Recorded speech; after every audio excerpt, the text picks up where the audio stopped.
Hello friend. तो इससे पिछले वीडियो में हमने पढ़ा था इलेक्ट्रिक फील्ड का ग्राफ और चार्ज डिस्ट्रीब्यूशन के बारे में पढ़ा था। आज हम पढ़ेंगे electric field due to linear charge distribution.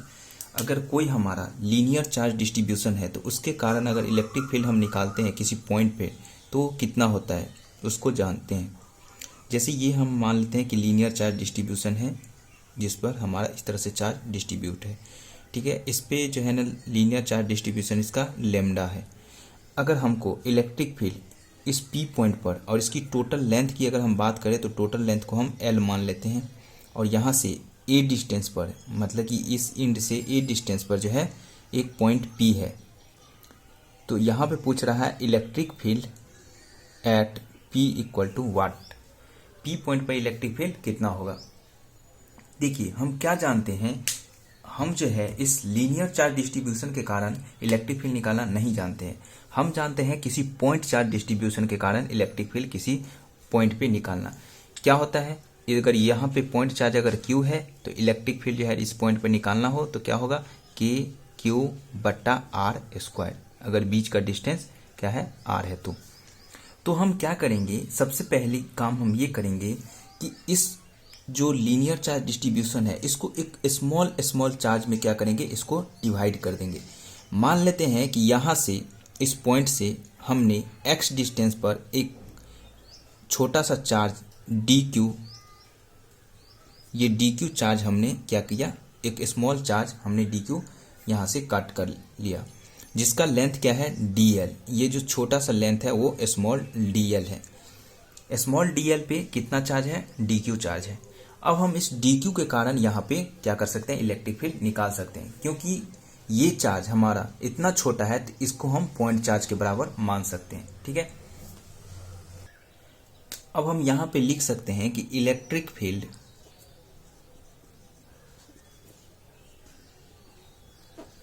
Eight P point P due to small charge क्या है, dq है। dq स्मॉल चार्ज के कारण हम पहले इलेक्ट्रिक फील्ड निकालते हैं। मान लेते हैं कि dq के कारण जो इलेक्ट्रिक फील्ड है वो क्या है, de है। तो de का वैल्यू कितना होगा कि dq बटा एक्स स्क्वायर, क्योंकि हमने जो इस डिस्टेंस को माना था वो x माना था, ठीक है। तो एक्स स्क्वायर हो जाएगा। अब हम क्या करते हैं कि इस dq चार्ज को मतलब कि जैसे हमने एक dq चार्ज काटा उसी तरह हम यहाँ पे भी एक dq ले लेते हैं, फिर यहाँ पे भी हम एक dq ले लेते हैं, यहाँ पे भी dq ले लेते हैं, यानी कि infinite number of dq charges हम कट करते हैं और सारे के कारण जो है ना यहाँ पे इलेक्ट्रिक फील्ड देखते हैं। तो देखिए सबसे पहला dq चार्ज के कारण अगर देखेंगे तो यहाँ पे इलेक्ट्रिक फील्ड का जो डायरेक्शन है वो इधर की तरफ आएगा, क्योंकि ये क्या है पॉजिटिव चार्ज है। तो पॉजिटिव चार्ज से किधर आता है, अवे आता है। अगर हम फिर से एक दूसरा dq चार्ज कट करेंगे तो उसके कारण भी जो डायरेक्शन होगा इलेक्ट्रिक फील्ड का वो इधर ही आएगा, क्योंकि ये भी क्या होगा पॉजिटिव होगा, उसके कारण भी अवे फ्रॉम द चार्ज से आएगा। तो यानी कि आप देखोगे तो सब चार्ज का कारण जितने भी dq काटेंगे हम सारे के कारण जो इलेक्ट्रिक फील्ड का डायरेक्शन देखेंगे वो राइटवर्ड ही आएगा। क्या आएगा, राइटवर्ड, यानी कि सेम डायरेक्शन आएगा। अगर इलेक्ट्रिक फील्ड अगर यहाँ पे सारे चार्ज के कारण सेम डायरेक्शन में है तो हम क्या कर सकते हैं, सुपरपोजिशन का कॉन्सेप्ट का यूज करके हम इसको जोड़ सकते हैं, ठीक है। वेक्टर फॉर्म में हम सारे के चार्ज के कारण जोड़ सकते हैं। तो डायरेक्शन तो सारे का सेम है, बस हमको करना क्या है, सिर्फ सारे के मैग्नीट्यूड का सम करना है। तो देखिए अब हम क्या करते हैं, टोटल इलेक्ट्रिक फील्ड निकालते हैं। Total electric field eight point P। अब टोटल इलेक्ट्रिक फील्ड क्या होगा, मान लेते हैं इसको E मान लेते हैं। अब E क्या होगा, अगर एक चार्ज के कारण एक स्मॉल चार्ज के कारण हमारा क्या है DE है, तो दूसरा स्मॉल चार्ज के कारण भी DE होगा, फिर DE होगा, फिर DE होगा, यानी कि हम टोटल का क्या कर सकते हैं, इंटीग्रेशन कर सकते हैं, ठीक है। और यहाँ पे जो फर्स्ट चार्ज एलिमेंट हम काटेंगे वो कितने डिस्टेंस पे काटेंगे, तो यहाँ से फर्स्ट चार्ज एलिमेंट ए डिस्टेंस पे काटेंगे, तो लिमिट हमारा ए से स्टार्ट होगा। और जो सबसे लास्ट एलिमेंट काटेंगे वो ए प्लस एल पे, यानी कि इस पॉइंट से अगर हम देखें तो यहाँ तक तो ए है और यहाँ तक ये एल है, तो लास्ट एलिमेंट तो हम यहाँ पे काटेंगे सबसे छोटा, तो हमारा ए प्लस एल पे होगा। ठीक है, तो एलिमेंट यहाँ पे जो लिमिट हो जाएगा ए प्लस एल तक हो जाएगा। अब हम इसको सॉल्व करते हैं, तो डी का जो वैल्यू है, डी का वैल्यू हम यहाँ से पुट कर देते हैं, के डी क्यू बट्टा एक्स स्क्वायर। अब देखिए एक चीज और है कि हमने आपको लीनियर चार्ज डिस्ट्रीब्यूशन जो बताया था, लीनियर चार्ज डिस्ट्रीब्यूशन, ये हमने क्या बताया था कि चार्ज पर यूनिट लेंथ होता है। तो अगर मान लेते हैं कि ये स्मॉल लेंथ डीएल लेंथ पर डी क्यू चार्ज है, तो इसका जो लीनियर चार्ज डिस्ट्रीब्यूशन लेमडा का वैल्यू जो होगा वो डी क्यू बट्टा डीएल होगा। अगर हम यहाँ से क्या करेंगे, डीएल का वैल्यू अगर हम डी क्यू का वैल्यू अगर निकालते हैं तो क्या होगा, लेमडा इंटू डीएल हो जाएगा। तो हम क्या करेंगे, इस डी क्यू को हम यहाँ पे पुटअप कर देते हैं, तो ये हो जाएगा ए से ए प्लस एल की डी क्यू का वैल्यू कितना हो जाएगा, लेमडा इंटू डीएल बट्टा एक्स स्क्वायर। अब ऐसा कीजिए, यहाँ पे जो हमने जो dl माना है इसको आप dx मान लो, क्योंकि हमने x डिस्टेंस पे काट रहे हैं, तो यहाँ पे हम dx लेंथ की मान लेते हैं। तो इसको हम क्या कर देते हैं, dx कर देते हैं, ताकि हमको यहाँ पे इंटीग्रेशन में आसानी हो जाएगा। तो dx मान लो, क्योंकि सेम वेरिएबल होगा तो आसानी हो जाएगा करने के। तो हमने x डिस्टेंस पर जैसे माना है ना, तो हमने dx लेंथ की मान लिया है। तो इसका लेंथ हो जाएगा lambda into D Q charge का value lambda into D X. ठीक है, अब हम इसको जैसे इंटीग्रेट करें तो जो कांस्टेंट है उसको हम क्या करते हैं, बाहर कर देते हैं लिमिट से, इंटीग्रेशन से। तो के कांस्टेंट है, लेमडा कांस्टेंट है, सिर्फ बच गया क्या, ए से ए प्लस एल डी एक्स बट्टा एक्स स्क्वायर। ठीक है, अब इसका हम जब इंटीग्रेशन करेंगे तो के लेमडा और जो एक्स का होगा वो -1/x। ठीक है, ए से ए प्लस एल, तो इसकी जो वैल्यू होगी वो के लेमडा और -1 बटा ए प्लस एल प्लस 1 बटा ए। अब इसको जैसे ही हम सॉल्व कर देंगे तो इसकी वैल्यू कितना आ जाएगा, के लेमडा और ये हो जाएगा -a plus L into A plus L. A से ए कैंसिल हो गया, तो के लेमडा इंटू एल बटा ए इंटू ए प्लस एल। तो ई नेट की जो वैल्यू हो गई, ई नेट एट पी पर वो कितना हो गया, के लेमडा एल बटा ए इंटू ए प्लस एल। यही हो गया क्या आंसर। ठीक है, तो आई होप कि आपको ये समझ आया होगा। तो इसे आप पॉज करके नोट कर ले। इसके बाद हम बताते हैं electric field due to circular arc के कारण कितना होता है उसके सेंटर पे। ठीक है, अब देखिए हम इलेक्ट्रिक फील्ड देखते हैं सर्कुलर आर्क के कारण। अगर सर्कुलर आर्क पे अगर चार्ज डिस्ट्रीब्यूट होता है तो उसके सेंटर पे कितना इलेक्ट्रिक फील्ड होता है। जैसे ये हमारा क्या है, सर्कुलर आर्क है एक, इस पे हमारा क्या है, प्लस चार्ज इस तरह से डिस्ट्रीब्यूट है। तो इसके सेंटर जो होगा कहीं यहाँ कहीं होगा।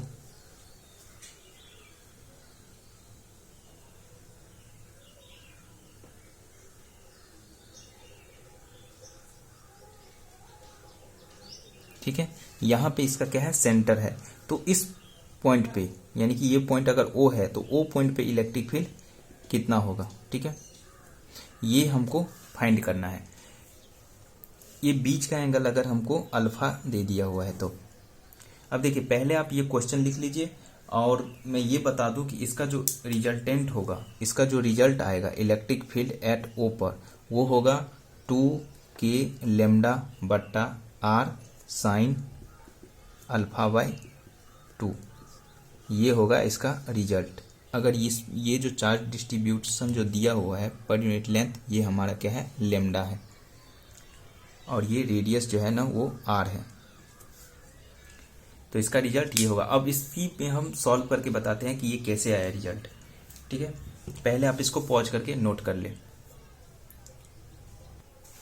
अब देखिए ये जो रिजल्ट आया है, हम क्या करते हैं कि यहां से एक वर्टिकल लाइन ड्रॉ कर देते हैं,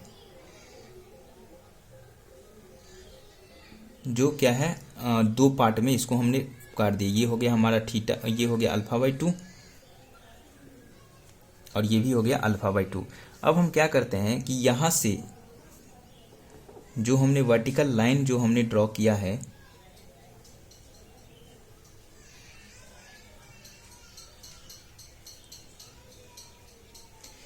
अब हम यहां से इस लाइन से जो है थीटा एंगल पे जाके हमने एक एलिमेंट काट लिया, एक छोटा सा एलिमेंट हमने डी थीटा का एलिमेंट हमने यहाँ पे काट लिया, जिसपे हम मान लेते हैं कि यहाँ पे जो चार्ज है ये चार्ज है dq और इसका जो लेंथ है वो है dl, इस लाइन से थीटा एंगल पे जाके।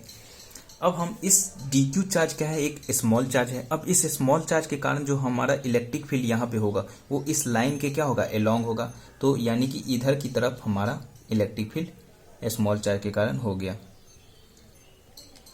तो मान लेते हैं कि ये जो इलेक्ट्रिक फील्ड हुआ वो डी हुआ, तो ये एंगल कितना है, थीटा है, तो ये भी एंगल कितना होगा, थीटा होगा। इस दोनों लाइन के क्या होगा, वर्टिकल अपोजिट एंगल, तो ये एंगल भी हमारा थीटा हो गया।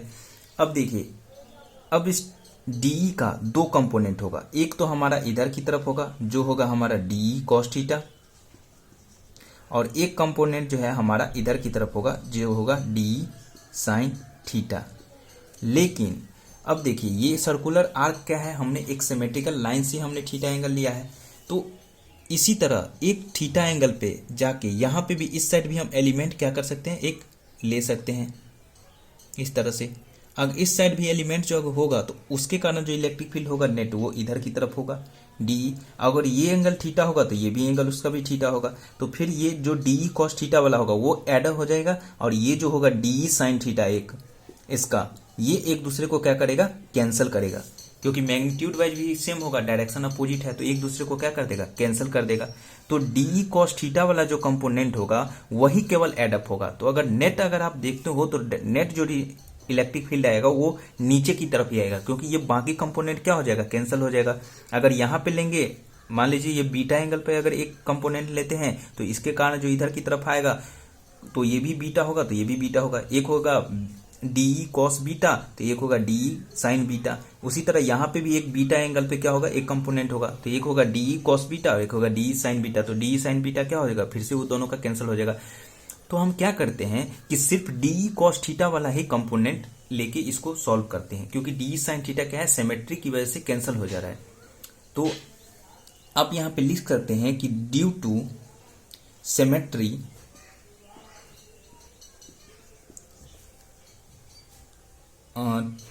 D sine theta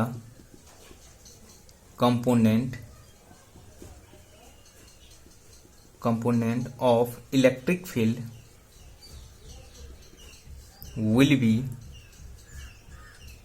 cancel out। ठीक है, तो सिर्फ बचा कौन सा, डी कॉस थीटा वाला बचा। ठीक है, अब डी कॉस थीटा से पहले हम क्या करते हैं, डी का वैल्यू निकालते हैं। अब देखिए डी का वैल्यू क्या होगा, तो ये डिस्टेंस आर है तो ये भी डिस्टेंस कितना होगा, आर होगा, तो क्या होगा कि डी क्यू, उस पर चार्ज कितना था, डी क्यू चार्ज था बट्टा आर स्क्वायर। ठीक है, अब इस देखिए डी क्यू का जो वैल्यू होगा, हमने अभी बताया था कि लीनियर चार्ज डिस्ट्रीब्यूशन जो होता है वो क्या होता है, चार्ज पर यूनिट लेंथ होता है। तो हमने डी क्यू का जो है ना चार्ज कितने लेंथ पे है, डीएल लेंथ पे है, तो लेमडा की जो वैल्यू होगा वो क्या होगा, डी क्यू बट्टा डीएल। तो यहाँ से अगर हम डी क्यू का वैल्यू अगर निकालते हैं तो क्या होगा, लेमडा इंटू डीएल।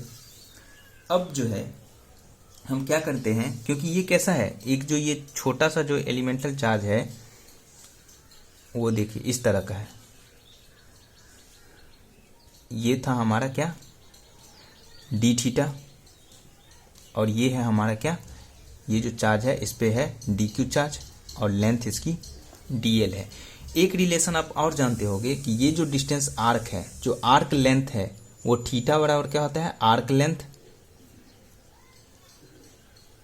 बट्टा रेडियस। तो यहाँ पे थीटा की जगह पर क्या है, डी थीटा, आर्क लेंथ कितना है डीएल, और जो रेडियस है वो है हमारा आर। तो हम यहाँ पे इसका यूज करेंगे, डीएल की जो वैल्यू है वो क्या रख देंगे, आर डी थीटा रख देंगे। एक तो हमने इसका यूज कर दिया, डी क्यू का वैल्यू जो है ना लेमडा इंटू डी एल रख देंगे, और एक जो है डी एल का value R into D theta रख देंगे। ये तो हमने बस आपको समझाने के लिए बताया था।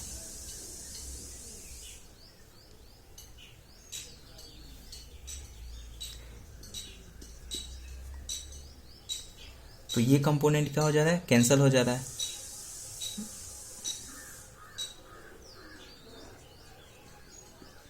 डी साइन थीटा आप रहने दीजिए और इसको ऐसे कैंसिल कर दीजिए, तब आपको पता चलेगा कि ये कंपोनेंट क्या हो रहा है, हमारा कैंसिल हो रहा है। और ये जो पूरी ये जो हाफ एंगल था वो अल्फा बाय 2 था। अब हम क्या करते हैं, नेट इलेक्ट्रिक फील्ड यहाँ पे निकालते हैं। तो नेट इलेक्ट्रिक फील्ड कितना होगा, नेट इलेक्ट्रिक फील्ड एट ओ पे जो नेट इलेक्ट्रिक फील्ड होगा क्या होगा, अगर हम इस तरह का एलिमेंट अगर हर जगह छोटे छोटे एलिमेंट काटते जाए और सारे का अगर सम कर दे, तो सारे का सम जो होगा वो डी कॉस थीटा वाला कंपोनेंट ही एडअप होगा, क्योंकि डी साइन थीटा वाला कंपोनेंट क्या हो रहा है, कैंसिल हो रहा है। तो डी कॉस थीटा वाले कंपोनेंट को अगर जोड़ दे तो इसका डायरेक्शन तो क्या है, नीचे की तरफ है, और जो है मैग्नीट्यूड अगर सारे का जोड़ दे तो सुपरपोजिशन प्रिंसिपल की हेल्प से हम क्या कर देंगे, सारे नीचे वाले कंपोनेंट को हम क्या कर देंगे, एडअप कर देंगे, और नेट जो डायरेक्शन होगा उसका नीचे की तरफ ही आ जाएगा। तो अब हम नेट इलेक्ट्रिक फील्ड को ई लिखते हैं और इसको हम क्या करते हैं, डी का सम कर देते हैं। अब देखिए, जो हम रेफरेंस लाइन से हमने क्या किया है, थीटा एंगल लिया है। तो अब हम सबसे पहले हम इसका वैल्यू पुट कर देते हैं। तो क्या है, के डी क्यू बटा आर स्क्वायर है। अब देखिए डी क्यू का वैल्यू जो है ना कितना है, के लेमडा इंटू डी एल बटा आर स्क्वायर है। अब हम डी एल की जो वैल्यू है आर थीटा पुट कर देते हैं। तो क्या हो जाएगा, के लेमडा इंटीग्रेशन डी एल की जो वैल्यू है वो आर इंटू डी थीटा बटा आर स्क्वायर। एक आर से एक आर क्या हो गया, कैंसिल हो गया। तो ये हो जाएगा के लेमडा इंटू डी थीटा बटा आर। और यहाँ पे एक जो इसका हम कंपोनेंट का सम करें ना, तो यहाँ पे एक कॉस थीटा भी हमारा होगा। ठीक है, हर जगह क्या हो जाएगा, एक कॉस थीटा हो जाएगा ऊपर में।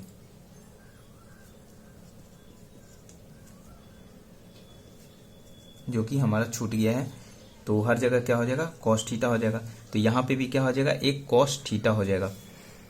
अब क्या होगा ना कि जो जो कांस्टेंट है, अब देखिए हम इसका जो लिमिट लेंगे वो कहाँ से कहाँ तक लेंगे।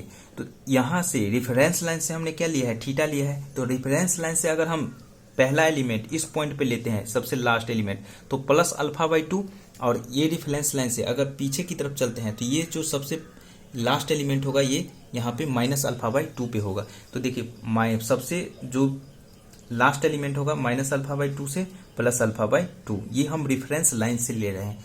ये जो रेफरेंस लाइन है इसी से हम ले रहे हैं, इसको हम लिख सकते हैं रेफरेंस लाइन।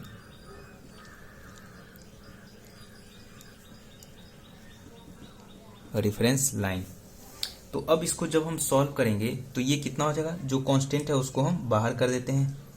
तो ये सारा कांस्टेंट है, बच गया क्या, cos theta into D theta minus alpha by 2 और अल्फा बाई 2। तो K lambda by R, cos theta का जो इंटीग्रेशन होता है क्या होता है, साइन थीटा, और माइनस अल्फा बाई 2 से अल्फा बाई 2। अब के लेमडा बटा R sine alpha by 2 minus और साइन माइनस अल्फा बाई 2। ठीक है, यही चीज होगा। तो इसको जब हम सॉल्व करेंगे तो क्या हो जाएगा, 2 के लेमडा बटा आर साइन अल्फा बाई 2, और यही हमको क्या करना था, प्रूफ करना था, जो कि आ गया। तो आई होप कि आपको ये समझ में आया होगा। अब इसके नेक्स्ट वीडियो में हम करेंगे electric field due to vertical जो लीनियर चार्ज डिस्ट्रीब्यूशन होगा, लाइन पे डिस्ट्रीब्यूट होगा, उसके कारण कितना होता है, उससे जो है परपेंडिकुलर पॉइंट लेने पर। तो इसको आप अच्छे से नोट कर ले। अगर इसमें कोई भी डाउट हो तो आप मुझे कमेंट करके जरूर बताएं। Thank you.